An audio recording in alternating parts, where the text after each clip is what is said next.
నమస్కారము ప్రేక్షకులందరికీ సంక్రాంతి పండుగ శుభాకాంక్షలు. మనందరికీ తెలుసు, సంక్రాంతి పండుగ వస్తుందంటే ఎంతో ఆనందకరంగా ఉత్సాహవంతంగా జరుపుకునేందుకు ప్రయత్నం చేస్తుంటారు.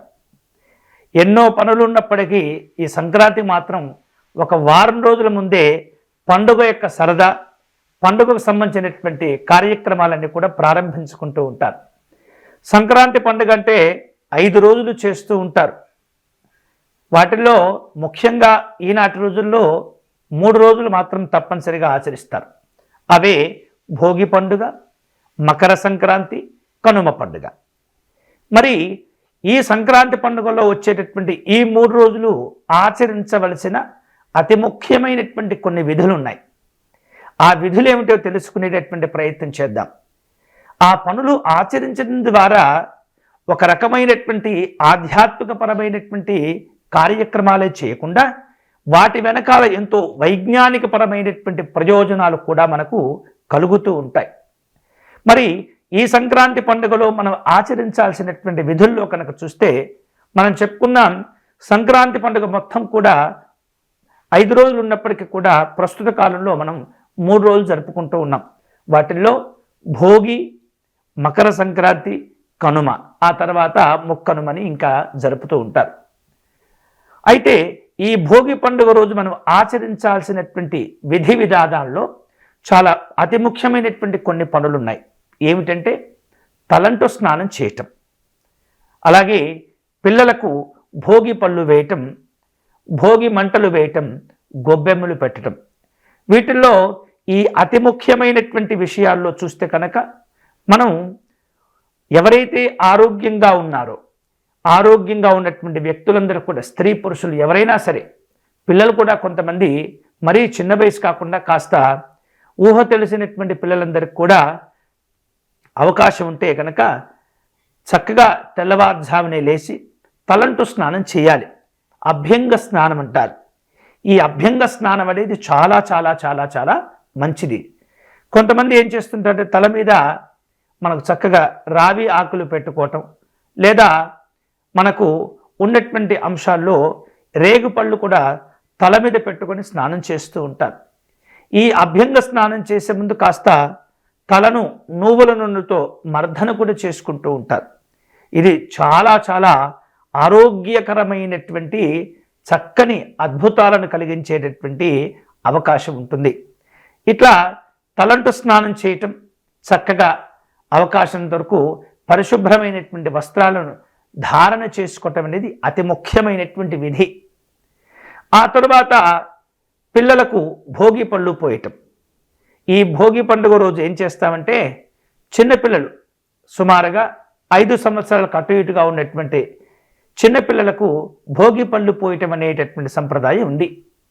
ఈ భోగి పళ్ళు పోయటం ద్వారా వారి యొక్క తల మీద ఈ భోగి పళ్ళు పోస్తుంటారు. కొంతమంది బంతి పూలకు సంబంధించినటువంటి రెక్కలను తీయటం, ఈ భోగి పళ్ళు, చిల్లర పైసలు ఇవన్నీ కలిపి పిల్లల యొక్క తల మీద కనుక చక్కగా జార విడుస్తూ ఉంటే వారి యొక్క శరీరం అంతా కూడా ఆ స్పందన స్వీకరించి అద్భుతమైనటువంటి ఆరోగ్యాల పొందటమే కాకుండా మెదడు కూడా, శరీరం కూడా చురుకుగా పనిచేసేటటువంటి అద్భుతమైనటువంటి మనకు ప్రయోజనాలు ఉంటుంటాయి. కాబట్టి పిల్లలకు భోగి పళ్ళు పోయటం అనేది చాలా చాలా ముఖ్యమైనటువంటి విధి. అట్లాగే ఇంకొక రకమైనటువంటి మనం ఈ భోగి పండుగ రోజు మనం ఆచరించాల్సినటువంటి విషయాల్లో కనుక చూస్తే భోగి మంటలు వేయటం. మనం మన ఇళ్ళ పరిసరాల్లో, పట్టణాల్లో అంటే అది కష్టం, సాధ్యం కాకపోవచ్చు. అందుకనే సంక్రాంతి పండుగ రాగానే అందరం మనం ఎన్ని పనులున్నా సరే మన కార్యాలయాలకు, ఉద్యోగాలకు కాస్త సెలవిచ్చేసుకొని మనం గ్రామాలకు వెళ్ళిపోతూ ఉంటాం.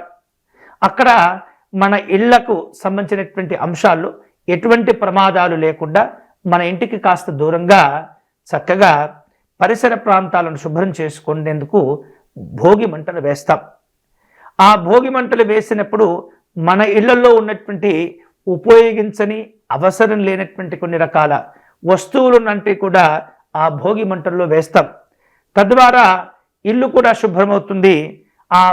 ఏదైతే భోగి మంటలు వేయటం ద్వారా వాటి ద్వారా వచ్చేటటువంటి పొగ ధూమము ఆ పరిసర ప్రాంతాలన్నింటినీ కూడా శుభ్రం చేస్తుంది. ఆ పరిసర ప్రాంతాల్లో ఉన్నటువంటి మనకు హాని కలిగించేటటువంటి అనేక రకములైనటువంటి పురుగులన్నీ కూడా బ్యాక్టీరియాతో కూడా దూరం వెళ్ళిపోవటము నశించటము జరుగుతుంది. మనం అనుకుంటున్నాం భోగి మంటలు వేస్తున్నామని, కానీ మనకు తెలియకుండానే అక్కడ ఒక రకమైనటువంటి హోమం జరుగుతుంది. అత్యంత పరమ పవిత్రమైనటువంటి భావనతో భోగి మంటలు వేయాలని చెప్తుంటారు. ఒక రకంగా మనం హోమం చేస్తున్నాం.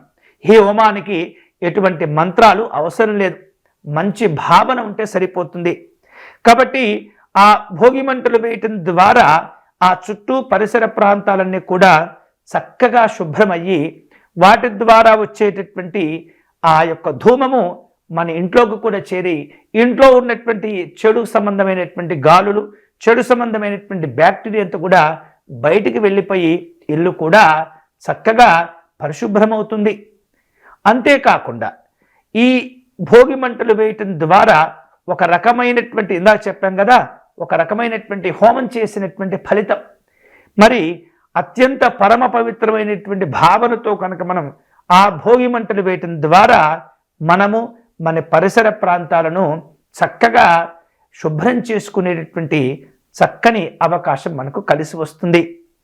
కాబట్టి అందరూ కూడా భోగి మంటలు వేసేటటువంటి ప్రయత్నం చేయండి. కాకపోతే ఆ భోగి మంటల ద్వారా మీకు మీ పిల్లలకు ఎలాంటి ప్రమాదం జరగకుండా అన్ని రకాల జాగ్రత్తలు తీసుకోవాలి. అప్పుడు భోగి మంటలు వేయటం తద్వారా ప్రయోజనాలు పొందటం జరుగుతుంది. ఇక గొబ్బెమ్మలు పెట్టడం. మన ఇంటి ముందు చక్కగా కల్లాపితో చక్కగా శుభ్రం చేసి ఆవు పేడతో చక్కగా మన ఇంటి ముందు కల్లాపిని చల్లుకొని రంగవల్లులతోటి గొబ్బెమ్మలు పెట్టుకుంటాం. ఈ గొబ్బెమ్మలు మనం ఆవు పేడతో చేసేటటువంటి సంప్రదాయం ఉంటుంది. ఆవు పేడ మీకు తెలుసు కదా, ఎన్నో వేల రకాల ప్రయోజనాలు ఈ ఆవు పేడ ద్వారా పొందవచ్చు. ఆవు పేడ ద్వారా పెట్టేటటువంటి గొబ్బెమ్మలు చక్కగా ఆ పరిసర ప్రాంతాల్లో మంచి సుగంధాలు వెళ్ళజల్లటమే కాకుండా పరిసర ప్రాంతాలన్నీ కూడా మనకు తెలియకుండానే శుభ్రమవుతూ ఉంటుంది. ఆవు పేడతో పెట్టేటటువంటి ఆ గొబ్బెమ్మ భూమాతకు ప్రతీకగా చెప్తుంటారు. భూమాతకు చక్కగా మనం పూజ చేసేటటువంటి ఫలితం కూడా వస్తుంది. కాబట్టి ఒక రకమైనటువంటి ప్రకృతితో కూడినటువంటి ఆరాధన కూడా మీకు అక్కడ కనిపిస్తుంది. కాబట్టి ఈ భోగి పండుగ రోజు చేసేటటువంటి అద్భుతమైనటువంటి విషయాలన్నీ కూడా ఇందులో దాగి ఉంటాయి. ఇంకా ఏమిటంటే కనుక ఆలయ దర్శనం.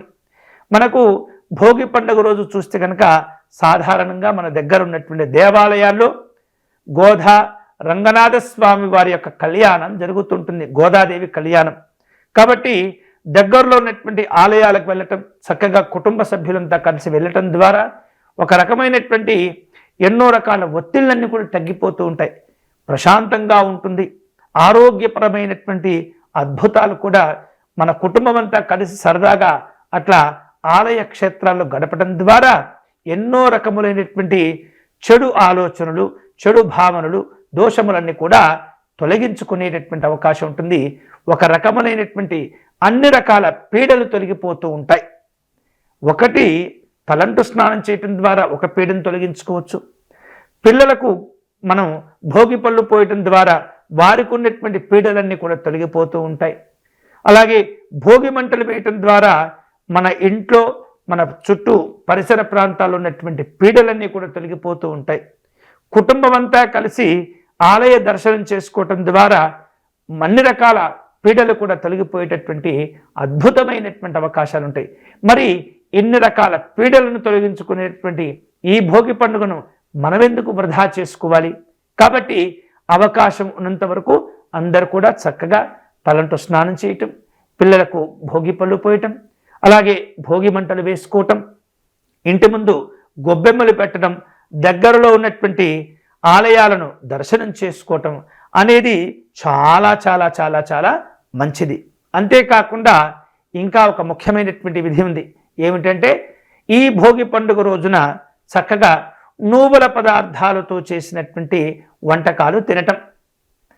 కాబట్టి ఈ నువ్వుల పదార్థాలతో చేసినటువంటి వంటకాలు తినడం ద్వారా, ఎందుకంటే ఇదంతా కూడా చలికాలం చెప్తూ ఉంటాం కాబట్టి మన శరీరానికి చక్కని ఉష్ణాన్ని అందిస్తుంది.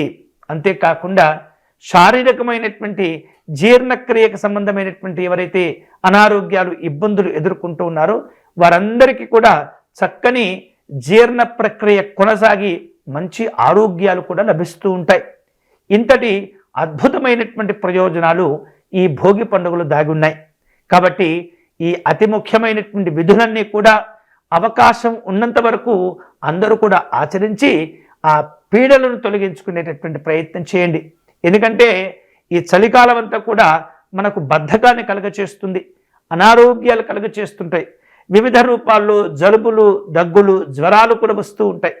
ఇవన్నీ మనకు రాకుండా ఉండాలంటే మనం ముందు జాగ్రత్తలు తీసుకుంటాం. ఎట్లా అయితే తీసుకుంటామో ఈ యొక్క చలికాలం అంతా కూడా ఈ భోగి మంటలు వేయటం ద్వారా, ఈ నువ్వుల పదార్థాలు తినడం ద్వారా, అలాగే మనకు ఉన్నటువంటి రకరకాల వ్యాధులు తొలగించుకునేటటువంటి క్రమంలో ఇవన్నీ కూడా మనకు చాలా చాలా అద్భుతంగా మనకు ఉపయోగపడుతూ ఉంటాయి. అంతేకాకుండా ఈ భోగి మంటలు వేయటం ద్వారా ఒక రకమైనటువంటి ఎవరి ఇళ్ల వద్ద వారు కనుక భోగి మంటలు వేస్తే కనుక ఆ పరిసర ప్రాంతాలు, ఆ గ్రామము, ఆ ప్రదేశం అంతా కూడా శుభ్రమయ్యి బ్యాక్టీరియాలు, చెడు క్రిములన్నీ కూడా దూరం వెళ్ళిపోవటము, నశించడం జరుగుతుంది. తద్వారా వారి కుటుంబమే కాకుండా ఆ ఊరంతా కూడా అద్భుతమైనటువంటి ఆరోగ్యప్రదంగా ఉండేటటువంటి అవకాశం ఉంటుంది. ఇవి భోగి పండుగ రోజు చేయవలసిన అత్యంతమైనటువంటి ముఖ్య విధులు. మరొక్కసారి మీ అందరికీ ఈ భోగి, మకర సంక్రాంతి, కనుమ పండుగ శుభాకాంక్షలతో ఇంకొక కార్యక్రమంలో సంక్రాంతి పండుగకు మనం ఇప్పుడు ఏమేం చేయాలో తెలుసుకున్నాం. ఏమేమి చేయకూడదో అవన్నీ కూడా మనం తెలుసుకునేటటువంటి ప్రయత్నం చేద్దాం ఇంకో వీడియో ద్వారా. అంతవరకు సెలవు. స్వస్తి.